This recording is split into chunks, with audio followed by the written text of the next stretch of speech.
ئەتۆ چی؟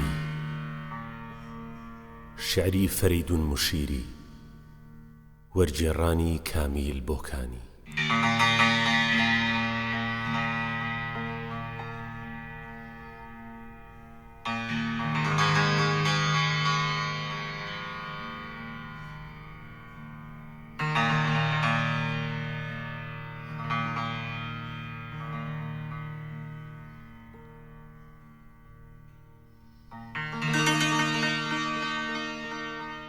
ئەتۆ چی؟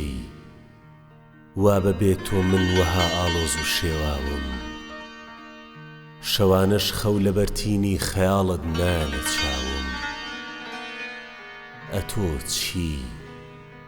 وا شەپۆلی پێکەنینت کاتێ دەمگاتێ، وەکوو گەمەی سەرەڵگرت و لە نێو تۆفان و جێژاوم.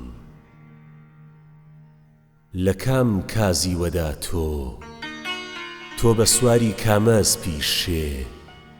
ئەتۆی کام خوا لە کام دنیا، لە ناو کێها سەدەف کامە کەنار دەریا؟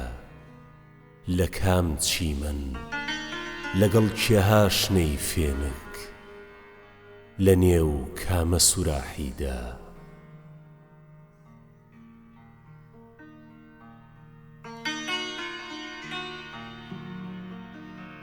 لە ناکاوە لەکوێوە هاتمە سەر ڕێگات، دڵم چی لێ بەسەر هات بەو نیگا شیرینەکەت؟ هەیهات هەمیشە هەی لە پێش چاوم، لەبەر چاوی منە خولیات. لە تۆ ڕاکامەنەش ئەوە ڕەگاژۆی کردە نێو جەستەم، کە کاتێک دێ بەرچاوم، هەموو ئازای لەشم دێنە سەما و دەچڕن، سرود و لاوک و بەستەم.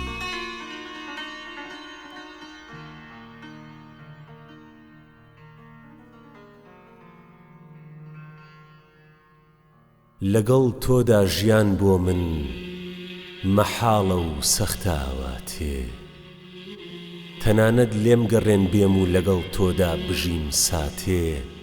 بفەرموو چوومەتە نێو زاری شێر و بێ دەرم بێنە، بفەرموو دەی بچۆ نێو زاری شێر و خۆت بمرێنە، بفەرموو هەستە جەرگی کێوی قافم بۆ لە تو کوتکە، بفەرموو هەرچی ئەستێرە هەیە بۆ سەر زەوی بێنە.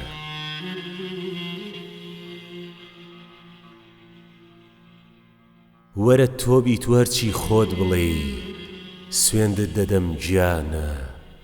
وەرە تۆ بیت و عەشق و عاشقی کردن، هەچی داوای دەکەی قەی ناکە. ئەمما سەبر و تاقەت نا، سەبر ڕێگایەکی دوورە بەرەو مردن.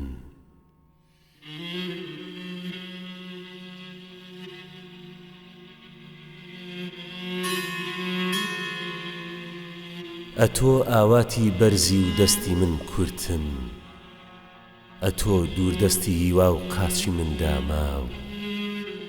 هەبوونت پڕ لە میهرە و گیانی من بێبەش، چرای چاوی تۆ سەوز و ڕێ لە من گیراو.